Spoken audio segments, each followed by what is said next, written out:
है विपद आता है, कोई करता है, सिर्फ 5 तो तुलसी चढ़ा दीजिए हनुमान जी का हृदय में, पाँव में नहीं। इसलिए ना रामचंद्र उसको जब इसे बोला था जी कि राम सीता को हम हृदय में रखा है, फाड़ के दिखाया था, इसलिए राम उसका शरीर पर रहता है, यहाँ पर उसका तुलसी चढ़ा के मनोवांछा पूर्ण करो। यानी 5 तुलसी के पत्ते लेकर के हृदय में हनुमान जी के लगा दो, वहाँ चढ़ा दिए। हमारा तो हम आपको क्या बोलेगा, हम अनुभूति है। हमारा लड़का जो भी मेडिकल पढ़ने गया है, लेकिन नीट क्वालिफाई करने इतना परेशान, बहुत परेशानी है। लेकिन मेन बात है, लेकिन एक पैसा भी हमारा पास में नहीं है।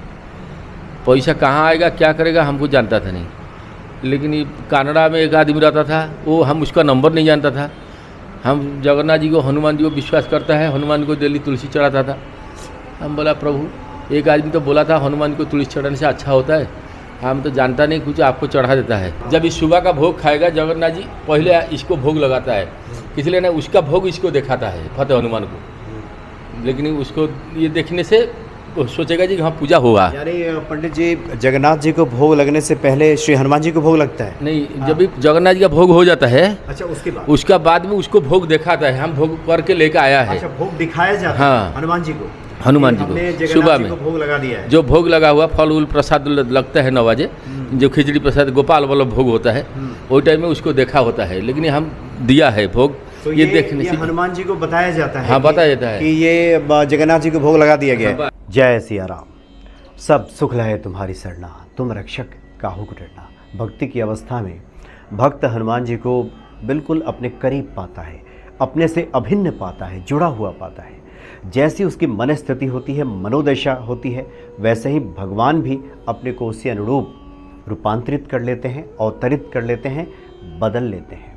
हम ये बात इसलिए आपको बता रहे हैं क्योंकि एक ऐसे प्रसंग को आप सुनेंगे कि हनुमान जी की महिमा से तो आप परिचित होंगे ही, और ये जानेंगे कि भक्त की खातिर भगवान किस कदर खुद को बदल डालते हैं और वैसे ही हो जाते हैं जैसा भक्त चाहता है। यानी भक्तों के अनुरूप भगवान खुद को ढाल लेते हैं। श्री हनुमान जी के मंदिर दर्शन के क्रम में एक जगह जाना हुआ, जहाँ पे हमने देखा कि एक विशाल मंदिर, अपेक्षाकृत भीड़ वहाँ पे कम थी, लोग कम थे वहाँ पे, और रात्रि के लगभग 8 साढ़े 8 का समय रहा होगा। बोर्ड लगा था श्री जगन्नाथ मंदिर। जिज्ञासा हुई हमारी भी कि हम भी जाकर के दर्शन करें। ऊपर चले गए, पुजारी जी मिले जो वहाँ सेवा में लगे हुए थे, और आश्चर्य इस बात का हुआ कि बिल्कुल द्वार पे हनुमान जी विराजमान थे। पुजारी जी ने कहा कि जब जगन्नाथ जी को भोग लगाया जाता है, कोई भी भोग प्रसाद, उस भोग प्रसाद को ला करके पहले हनुमान जी को दिखाया जाता है कि भगवान को भोग लगा दिया गया है। हनुमान जी जब देख लेते हैं, उसी के बाद ये भोग पूर्ण होता है। यानी हनुमान जी निगरानी करते हैं एक प्रकार से कि भगवान का भोग लगा कि नहीं। क्योंकि पुरी में, जो उड़ीसा का पुरी है, वहाँ जगन्नाथ जी का मंदिर है, और उसी के अनुरूप, उसी के स्वरूप कह सकते हैं, यहाँ गाज़ियाबाद के वैशाली में एक जगन्नाथ जी का मंदिर है। तो हनुमान जी को दिखाए बगैर ये भोग पूरा ही नहीं होता। हमने जिज्ञासा की कि पंडित जी से कि जगन्नाथ जी का दर्शन कराया जाए, जगन्नाथ जी कहाँ विराजित हैं। तो उन्होंने कहा कि जगन्नाथ जी को अभी बुखार है और वो 15 दिन एकांत में है, वहीं उनकी सेवा चलती है। उनसे वही वहाँ मिल सकता है जो चिकित्सक है, यानी उनका जो चिकित्सक है भगवान का, पुजारी या सेवक। अन्य जो भक्त हैं वो बाहर ही रहते हैं।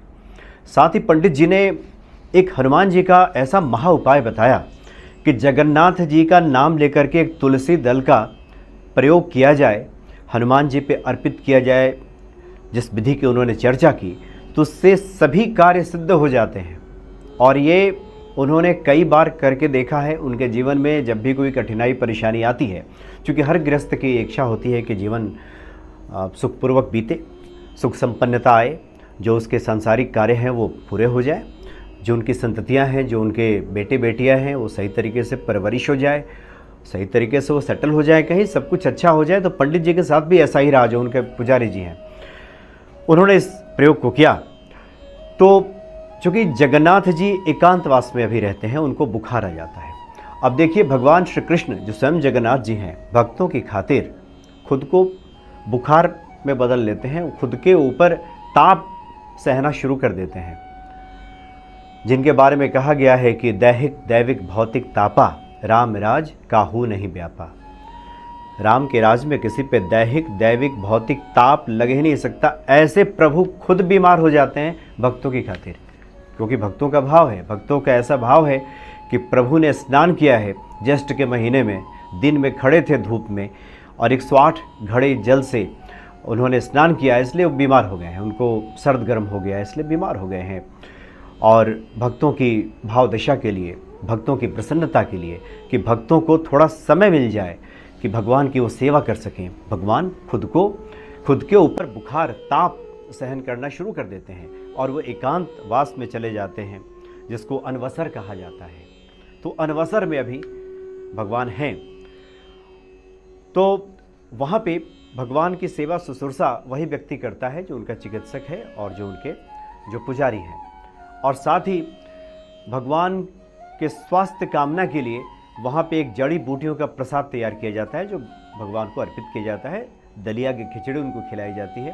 ये सौभाग्य रहा कि जिस वक्त हम पहुँचे उस वक्त भगवान को, जगन्नाथ जी को ये प्रसाद अर्पित किया जा रहा था। तो पुजारी जी निकले, उन्होंने कहा कि ये वो मतलब जड़ी बूटी की दवाई है जो प्रभु को दे करके भी लाया जाएगा, इसलिए आप भी इसको ग्रहण कीजिए। तो ये सौभाग्य हमारा कि हमने भी कहा कि ठीक है, तो कभी मौका मिले आप लोगों को भी श्री जगन्नाथ जी के मंदिर में जाने का, और समय यही हो ज्येष्ठ पूर्णिमा के बाद का, तो आग्रह करना चाहिए कि अगर ये प्रसाद जो जड़ी बूटी की है जो भगवान को अर्पित किया गया है, अगर भक्त को मिल जाए तो उसके जीवन से भी तमाम तरह के रोग शोक दूर हो जाते हैं, ऐसा पुजारी जी ने बताया। तो ये सौभाग्य रहा कि हमने उस प्रसाद को ग्रहण किया। तो ये 15 दिनों तक भगवान जब रहते हैं एकांतवास में, उस वक्त उनको फल का रस, दलिया और औषधि दी जाती है।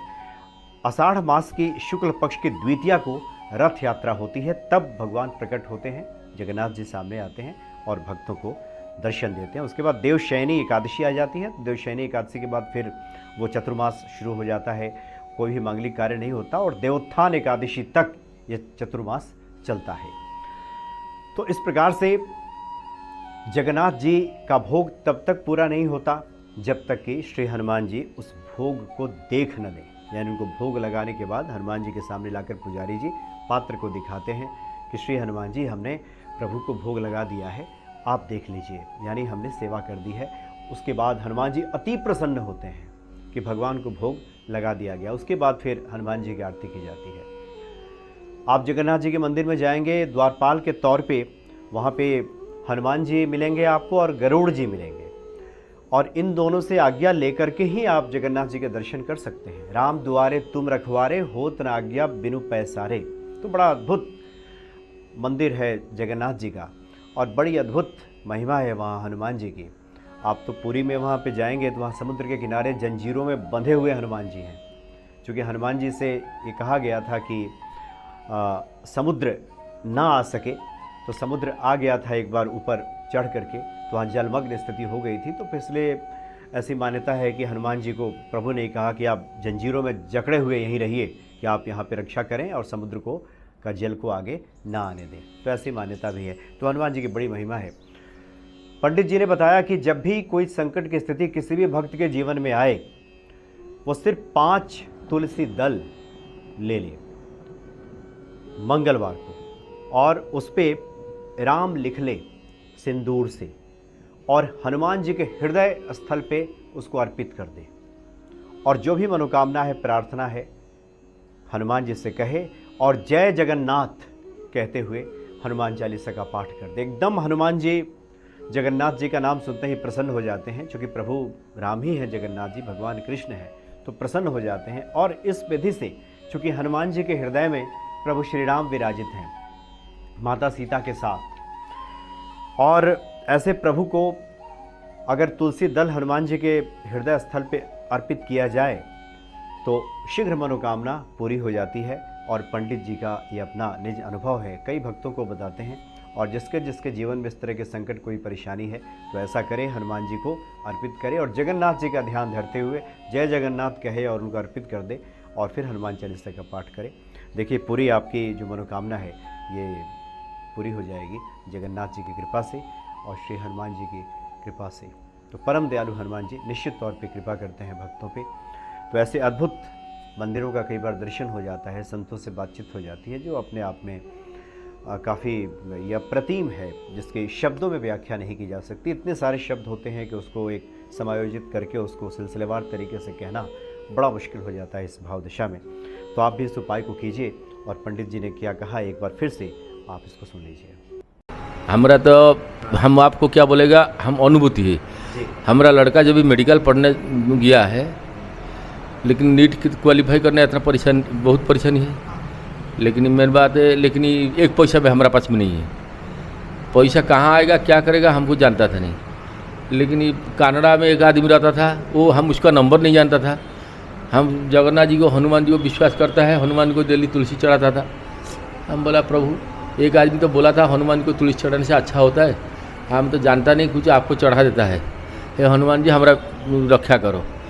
हनुमान अनुभूति है। लेकिन रात 12 बजे खबर आया, पंडित जी आप फ़ोन वोन करता नहीं, क्या करता नहीं, और शिवा कैसा है, क्या है, हमारा लड़का का नाम शिवा है ना, लेकिन वो पढ़ाई क्या करता है। हम बोला अभी से पढ़ाई होगा, पैसा नहीं है हमारा पास में, और उसके लिए हमारा तोरा नंबर भी नहीं था, क्या करेगा, कितना पैसा दरकार है। वही दिन से हम सोच लिया जी कि जगन्नाथ जी हमारे पास है, हनुमान जी है।